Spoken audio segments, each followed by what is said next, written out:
Hey everybody, before the show gets started, I want to give you a heads up of where you should be this Saturday, March 19th from 12:30 to 5:30. I'm talking about the NC Artist Showcase at the Tongue and Groove Volume 2.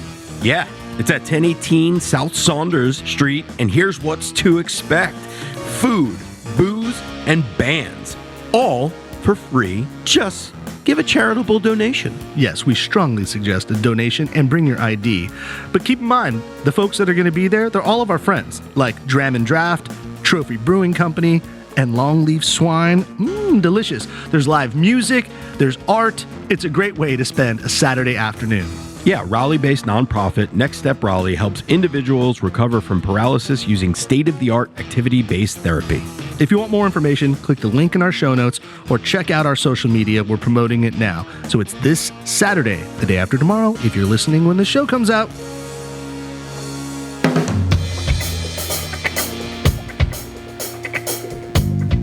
Thank you for downloading, subscribing, and telling your friends about the North Carolina Food and Beverage Podcast. Coming to you from the Kitchen Studios in downtown Raleigh. This episode is sponsored in part by Spot On, tech that helps your business grow. Request a demo at spoton.com.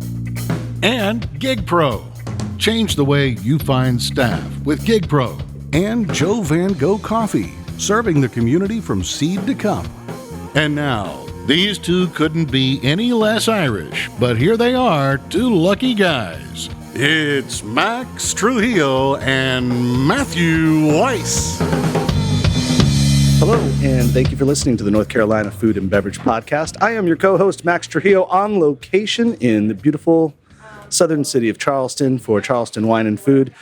Matthew Weiss is on his way, but he's not here today. So instead, special guest host Richard Gruiza, or Gruiza, like Gruiza. pizza. Gruiza. Gruiza like pizza. Gruiza like pizza. There you go. And Joe Flamm like ham. And Joe Flamm, like ham, Chef Joe Flamm, is coming to us from out of Chicago, coming down and making some food tonight we're at Indako, Steve Palmer's restaurant, former guest of the show. But Joe, thank you for giving us your time. Just walked in. How are you doing? Great. We have sunshine down here. I'm pretty excited about that. Haven't seen that in a few months, so it's this is a pretty big day for me. Serious. It's like shorts weather, as shown by the beautiful ankles over here by Richard. So you're here tonight, preparing some dinner. Let's just talk about that right now, and then we'll fold it back a little bit as to what you're doing. Sure. What you making tonight? So me and Chef Mark cooking over here at Indako tonight, and we're doing mostly, he does Italian-style food. I do Italian-Croatian food. For my courses, I'm doing, my first course is tuna crudo. It's a tonno vitellato. So it's like vitello tonato, but the inverse, right? Okay. So, vitello tonato classic is poached veal with tuna sauce. Yeah. This is tuna crudo with veal sauce. So it's a veal demi-aioli, and then all the classic accoutrements that you kind of find with your vitello tonato. So it's, crispy capers, frisee, watercress, and then we do a smoked beef fat vinaigrette to kind of like reinforce that tuna and beef flavor. Whoa. So it's a kind of an earthy fish dish. Yeah. It's a surf and turf, basically. Yeah. It's crudo. So, but very, Northern Italian idea. How many people are you expecting tonight for dinner? We got about $120 on the books right now. A few more bumping up at the bar. So somewhere in that 130 range. So, should be a bagger. So for Top Chef fans, Joe won Top Chef in 2018. Sorry. 2018. 2018. Season 15. That's right. Some say the greatest season of all time. Some might say that. Most of the people say that are related to me, but that's fine. Now, speaking of relations, you mentioned the connection to Croatia. Deep questions. Yeah, we're going to get really... Tell me about your mother. Yeah. Tell me about your mother's mother. Yeah, let's go. You're talking about Croatia, though. So you've Yeah. got this great blend, and that's where Richard kind of comes in, too. So, Richard, I want you to kind of connect us, too, because Croatia, Italy, it's not just kind of a accidental blend. There's some cultural connection inside. Yeah, you could say I think there's some forceful blending there even. But it's, Italy and Croatia, I think, are much more common to each other than people think and people realize. For me, it's literally just, I met a Croatian girl at a party 15 years ago, and so my children are Italian and Croatian. So it's really that kind of simple. That's how Jules is a vegetarian because his girlfriend's a vegetarian. Exactly. Yeah. Same kind of idea. You know what I mean? So But when I met her, I didn't know any other Croatian people, and I started learning about, their, the culture, the food, and all these things. And I was like, okay, where can we go to get this? And she was like, nowhere. Yeah. And I was like, what do you mean? She's like, there's like one spot on the north side. It's like the Serbian cafe, and that's it. And so I was like, but this food is like really cool. And it's interesting.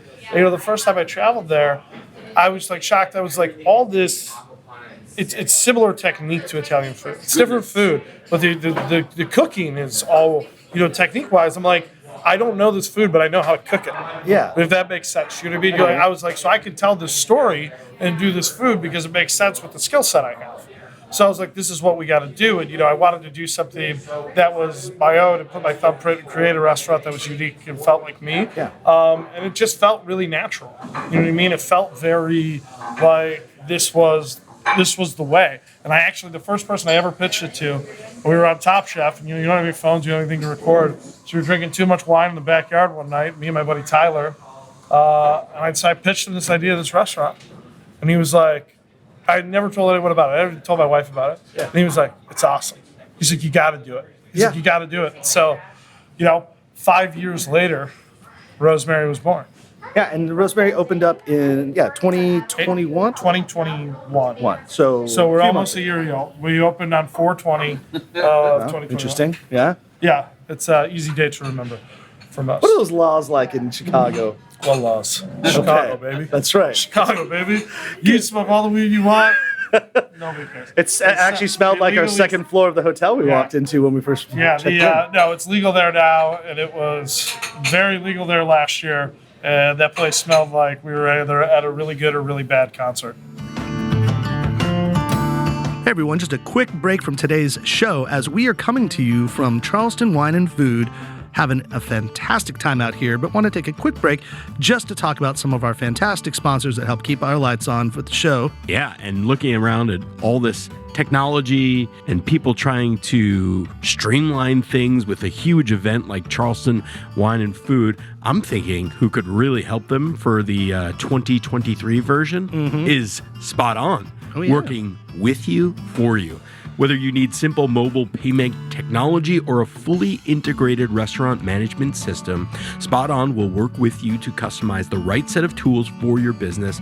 And as those needs evolve and your business grows, like Crafton 2 and 3, we not only have the existing technology to support you, but are constantly innovating to help your future-proof your business. So, call Tanya Manibo. It's 858-213-7820. Tanya is a local rep. You can also email her, tanyam@spoton.com. That's TANYAM@spoton.com.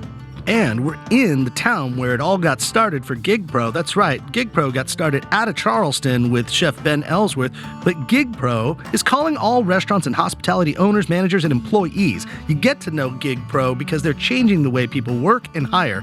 We're not just filling shifts, we're bringing instant solutions to the table for the entire industry. So businesses right now, sign up and get your first gig on us. First gig free from GigPro when you use the gigpro.com/NCFB promo code.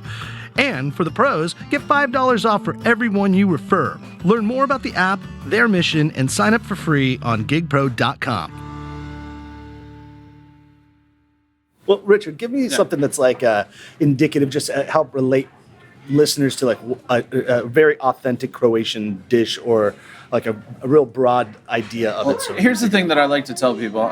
Instead of an indicative Croatian dish, I'd say it's more indicative of basically what countries or what areas influence Croatia. Okay. So if you look at the coastline, we're Mediterranean. So until the advent of travel and transportation, anybody that lived along the coastline, that was their life. That's what they ate, that's what they did, that's what they lived, eat, and breathed. So, if you're talking about the people along the Adriatic, which we share the coastline with Italy, it's going to be very similar. You have the same stuff that's grown, lemons, rosemary, you're going to be using capers, you're going to be using olive oil. If you go further inland, then you're going to be talking about further north, you're talking about Austro-Hungarian influences. So then you have goulashes, paprikas, and different things like that. If you go further south, it turns definitely more Balkan. So when you go closer to Albania and Greece, then you're talking about more, Grecian type foods, and then you going into Turkish stuff. So it just depends more on where you're at. And then that's why like the northern part of Croatia, which is called Istria, like the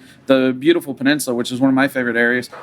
It's right next to Italy. It used to be part of Italy, depending on who you talk to, whatever it still is Italy.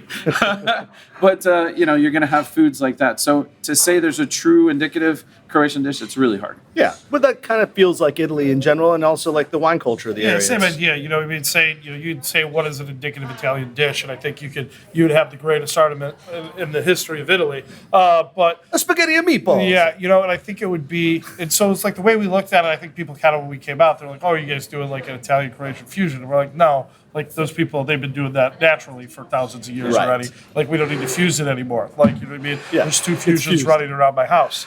But like, I think it's the bigger thing is like it's just treating it like the same way we treat regional cooking in Italy, right? We go to different regions and look at different things and cook different stuff from there. And like Richard was saying, depending on where you're at in Italy, it's very, very different. You go up to Friuli, and you're going to see that Austrian influence that's super similar to a lot of that stuff. You see in Istria, you're seeing like the food in Zagreb and the food in Friuli are like the same almost. Very It's similar.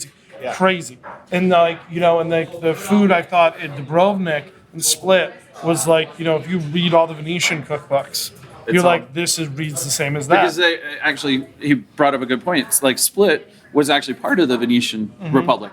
Dubrovnik never was, but we traded. I mean, I live in Dubrovnik part of the time. So Dubrovnik was its own republic, city-state back in the day. They were actually competing against the Venetian Republic. But to give you an example, in Dubrovnik, we actually have a lot of Spanish influence that a lot of people don't know about. Why? Because of the maritime trading. The biggest armada at the time in the 1500s, 1400s was what? The Spanish. Spanish. Armada. Yeah. The second biggest one was what? I was not Dubrovnik. told there were going to be history. I know. Jeez. Well, And the third? Come on, let's keep going. Third, I don't know. Almost dropped out of You like when people ask them. themselves questions that they only know the answers to? No, but to give you an example. Who's the only punter in the Hall of Fame? Ray Guy. And why? Because he's a Raider. That's why. No, but the funny thing is, even the Croatians, they don't even know it. Because you go there, they have a dish, it's flan, they call it rosata. Same exact thing. And then we have, you have bitter oranges. Why are the bitter oranges there? Because somebody from Spain brought them over Right. there hundreds of years ago. Yeah. So, yeah. Yeah. Well, just getting back a little bit, because I know wine is a big thing going on in Croatia in general. Are we doing Croatian wines for tonight and the dinner? Unfortunately, no. Oh, what's going on here? Not a sponsor. All right, not a You need lots of money, and Croatia does not have lots of money for that. You're here for the weekend, I take it? I'm here now just for till tomorrow. Gotta get back. Okay. Well, maybe we'll see you out and about later tonight. I'm sure that Possibility. this community is very fantastic and fun to get out. I'm more excited than anything just because it kind of feels like Charleston Wine and Food is kicking off the world again to get out into the community. Oh, it really does. You know what I mean? Getting down here, just, we got down here yesterday. We went to, from the plate to Leon's. Did Fig last night. Really got to, see some pretty special spots. This is my first time ever in Charleston. This is my Really? first time ever at this event.